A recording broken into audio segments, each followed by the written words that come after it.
Hi friends, roast beef, സെർലോയിൻ സ്റ്റേക്ക്, tenderloin സ്റ്റേക്ക് എന്നിവയുടെ കഴിക്കാവുന്ന ഒരു അടിപൊളിയൊരു sauce, peppercorn sauce ഇന്ന് ഞാൻ നിങ്ങളുടെ മുന്നിൽ തയ്യാറാക്കുന്ന അതാണ്. അപ്പം നമുക്ക് നോക്കാം. കമോൺ. നമുക്ക് ചോപ്പ് ചെയ്ത ciliary, leaks, carrot, thyme, onion എന്നിവ കട്ട് ചെയ്ത ബീഫ് ട്രിമ്മിങ്ങിന്റെ കൂടെയും ബോൺസിന്റെ കൂടെയും ഒരു 45 മിനിറ്റ്സിൽ 180 ഡിഗ്രി ടെമ്പറേച്ചർ റോസ്റ്റ് ചെയ്ത് ഒരു പോട്ടിലേക്ക് മാറ്റി അല്പം വെള്ളം ചേർത്ത് നന്നായിട്ടൊന്ന് ബോയിൽ ചെയ്ത് ഒരു 3 hours ബോയിൽ ചെയ്ത് നമുക്ക് സ്ട്രെയിൻ ചെയ്തപ്പം അടിപൊളി ജ്യൂസ് നമുക്ക് കിട്ടും, ബീഫ് ജ്യൂസ്. അതിനുശേഷം നമുക്ക് ആ മണ്ടയ്ക്കൊന്ന് ആ ഫാറ്റൊക്കെ ഒന്നിട്ട് റിമൂവ് ചെയ്ത് കട്ട് ചെയ്ത് മാറ്റി അതിനുശേഷം നമുക്ക് നന്നായിട്ടൊന്ന് ബോയിൽ ചെയ്തതിന് ശേഷം നമുക്ക് അല്പം സിലറി ഉപയോഗിച്ച് തിക്ക് ചെയ്തപ്പം നമ്മുടെ ഓൾമോസ്റ്റ് സോസിൻ്റെ ബേസ് റെഡിയാണ്.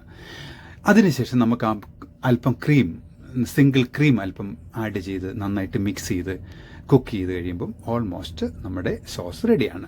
ഇതിനിടയ്ക്ക് അല്പം നമുക്ക് സോൾട്ട് ചെക്ക് ചെയ്യണം. സോൾട്ട് കറക്റ്റ് അല്ലെങ്കിൽ അല്പം ആഡ് ചെയ്യണം.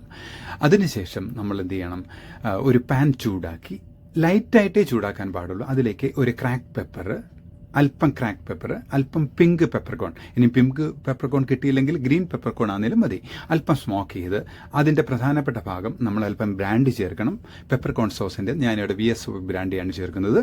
അല്പം ആ സ്മോക്ക് ചെയ്ത പെപ്പറിലേക്ക് അല്പം ബ്രാൻഡി ഉപയോഗിച്ച് അല്പം ഒന്ന് തിളപ്പിക്കണം. തിളപ്പിച്ചതിന് ശേഷം നമുക്ക് ആ സോസിലേക്ക് ആഡ് ചെയ്യുമ്പോൾ നമ്മുടെ അടിപൊളി പെപ്പർകോൺ സോസ് റെഡിയാണ്. ഇത് നമ്മുടെ റോസ്റ്റ് ബീഫ്, സിർലോയിൻ ബീഫ് എല്ലാത്തിൻ്റെയും കൂടി, ടെൻഡർലോയിൻ സ്റ്റേക്ക് എല്ലാത്തിൻ്റെയും കൂടെ പോകുന്നുണ്ട്. ഞാനിവിടെ സിർലോയിൻ സ്റ്റേക്കിൻ്റെ കൂടെ ആണ് അത് ഉപയോഗിക്കുന്നത്. അപ്പം അടിപൊളി പെപ്പർകോൺ സോസാണ്, goes with tenderloin steak and sirloin stake.